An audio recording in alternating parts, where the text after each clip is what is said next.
கருப்பாசரணம் கருப்பன் திருவடியே சரணம். கருப்பனை பற்றி ஒரு சில வார்த்தைகள். அதாவது கருப்பன் சத்தியத்துக்கு கட்டுப்பட்டவன், உண்மையான சொரூபம். உண்மைதான் அவர்கிட்ட பேசணும். கருப்பன்கிட்ட போய் உண்மை இல்லாமல் போய் நம்ம அவர்கிட்ட போய் நின்னோம்னா அவர்கிட்ட பேசவே முடியாது. அதற்கான பலனை நம்மளை அனுபவிக்க வச்சுருவார். அங்காரமானவர், படு கோபக்காரர், ஆனால் பிள்ளைகள்கிட்ட பாசமானவர். கருப்பனை நினச்சி மனசார வணங்கிட்டு வந்தோம்னா நம்ம அவர் நம்ம உடம்புல இறங்கணும் நம்ம நினச்சி அவரை வணங்கினோம்னா யார் எந்த மாந்திரிகனும் தேவையில்லை.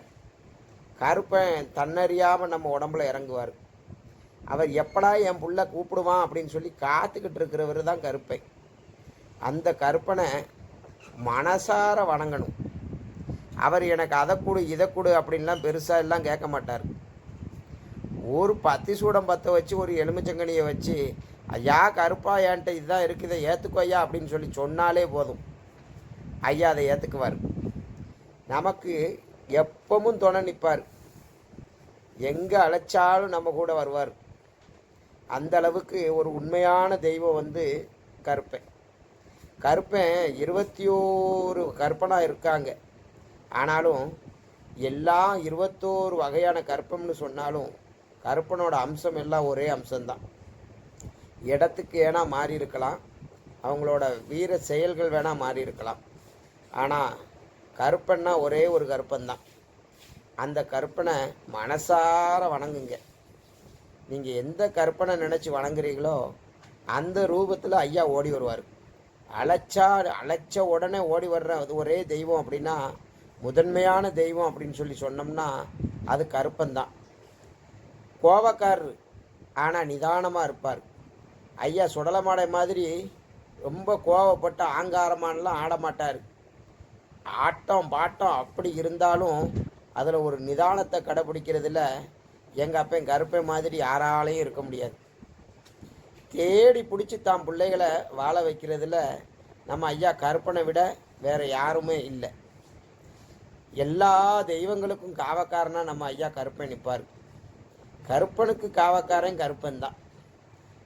ஊரில் இருக்கிற எவ்வளவு பெரிய தெய்வமாக இருந்தாலும் சரி, சின்ன தெய்வமாக இருந்தாலும் சரி, அவங்களுக்கு எல்லாம் காவலாக நின்று அவங்கள காத்து நிற்கிற சேனாதிபதி நம்ம ஐயா கருப்பன் தான். அப்படிப்பட்ட அந்த கருப்பனை நீங்கள் மனசார வணங்கிட்டு வந்தீங்கன்னு வைங்க, நீங்கள் கேட்ட வரம் கிடைக்கும், நீங்கள் நினச்சது நடக்கும். அவர் என்றைக்கும் தான் பிள்ளைகளுக்கு இல்லை அப்படிங்கிற எண்ணமே இல்லாத அளவுக்கு தான் பிள்ளைகளை பார்த்துக்குருவார். என்ன கிரக சூழ்நிலைகள் வந்தாலும் சரி, எவ்வளவு பெரிய பாதிப்பு வந்தாலும் சரி, அந்த பாதிப்பெல்லாம் ஒரு நொடியில் தீர்த்து வைக்கிறது மாதிரி நம்ம ஐயாவோட அனுகிரகம் இருக்கும்.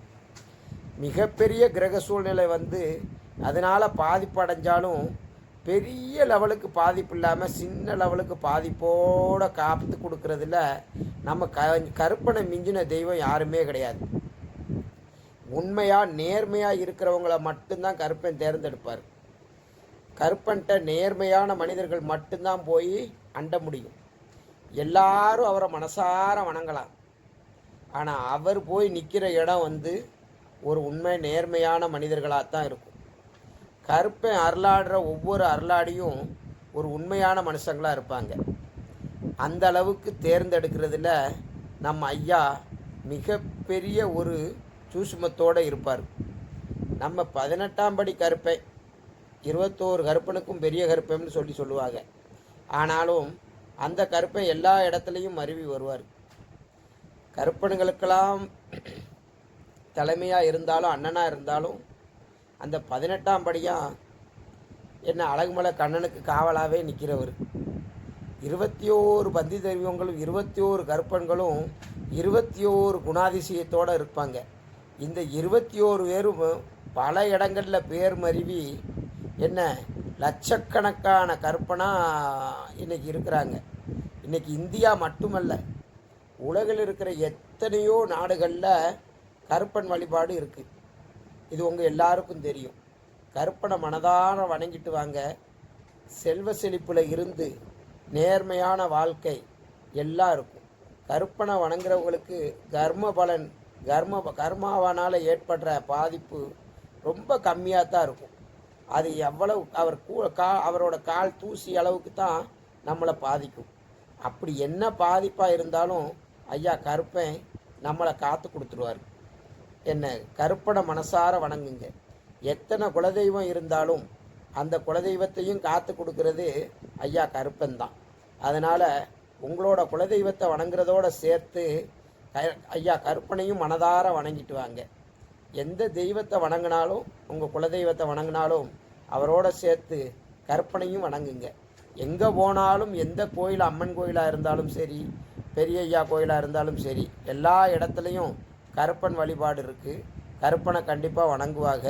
கருப்பனை மனதார வணங்கிட்டு வர்றவங்களுக்கு கருப்பனோட அருள் என்னைக்கும் இருக்கும். கருப்பா சரணம். கருப்பன் திருவடியே சரணம். வாழ்க வளமுடன். வாழ்க வளத்தோடு.